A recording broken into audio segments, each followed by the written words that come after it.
Dear Dad, I'm writing this letter to you at your office because I want you to tell Mom in your own words. I don't think writing home would get anything straight. Well, here it is. We've been told that our whole company will be shipping to Vietnam. The only thing that makes me mad is how do they expect you to tell your parents? They act as though it's an everyday experience and that we should feel the same way. Robert Devon, 71st Infantry Detachment.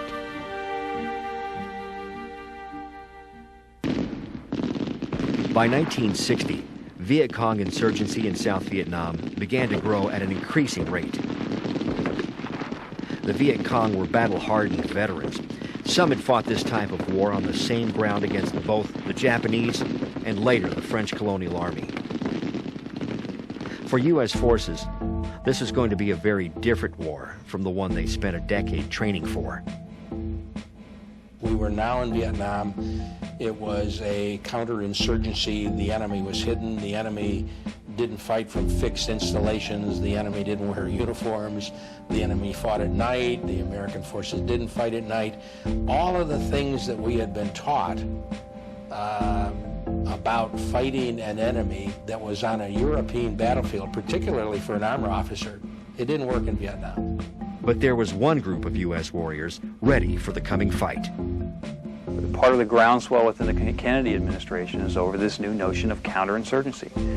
And the obvious choice for counterinsurgency are warriors who are sort of like the insurgents themselves. In this case, it's the Green Berets, the Special Forces. So there's a very public push in 1960, mostly beginning, within the Kennedy administration to send Special Forces to Vietnam to fight the guerrilla as a guerrilla, if you will. And the perception of the war began to change with the reality on the ground, which in this case was this fairly, in 1960, a low-level guerrilla war with insurgents that are very much able to stay away from the main force, South Vietnamese units, and do a lot of damage and gain a lot of support within the countryside. Special forces were seen as a way to try to get to thwart that. And the idea was exactly as they had been planned in Europe, to send them behind enemy lines, in this case just into the countryside in Vietnam, and to try to garner support for the government by living with the people, offering programs that would make their lives better, and at the same time training them to defend themselves. Just months after President Kennedy's visit to Fort Bragg, the Special Forces was in Vietnam to implement a CIA plan to stem the Viet Cong tide in the central highlands of Vietnam. The program was called Civilian Irregular Defense Group, CIDG program. We had 200 officers were in the class, and we had about 30 who had been in Vietnam in '64 as advisors. And they really were starting to rewrite all of the lesson material. We would have these officers, these returnees, would stand up and talk to us.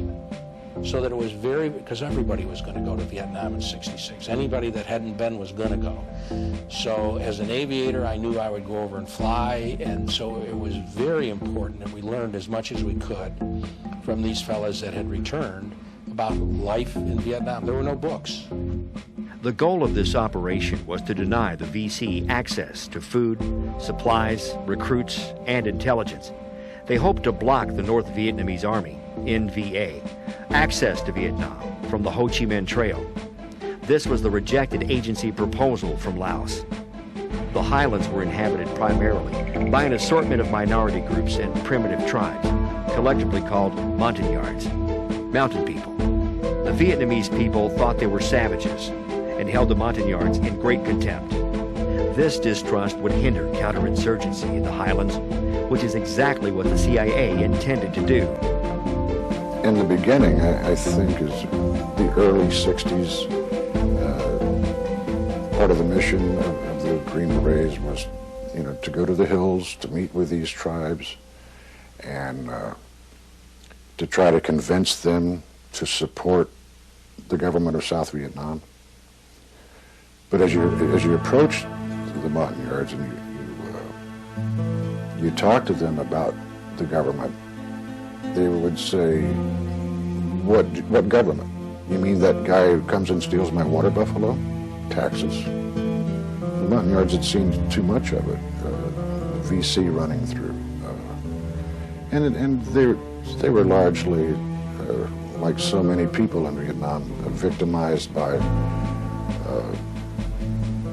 the VC run through, and if you don't give us rice, if you don't let us use your facilities, which, what facility? Basically water, food and water, then you're our enemy.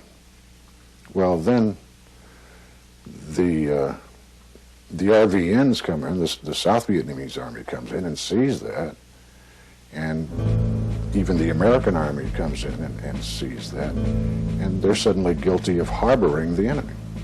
They didn't harbor the enemy.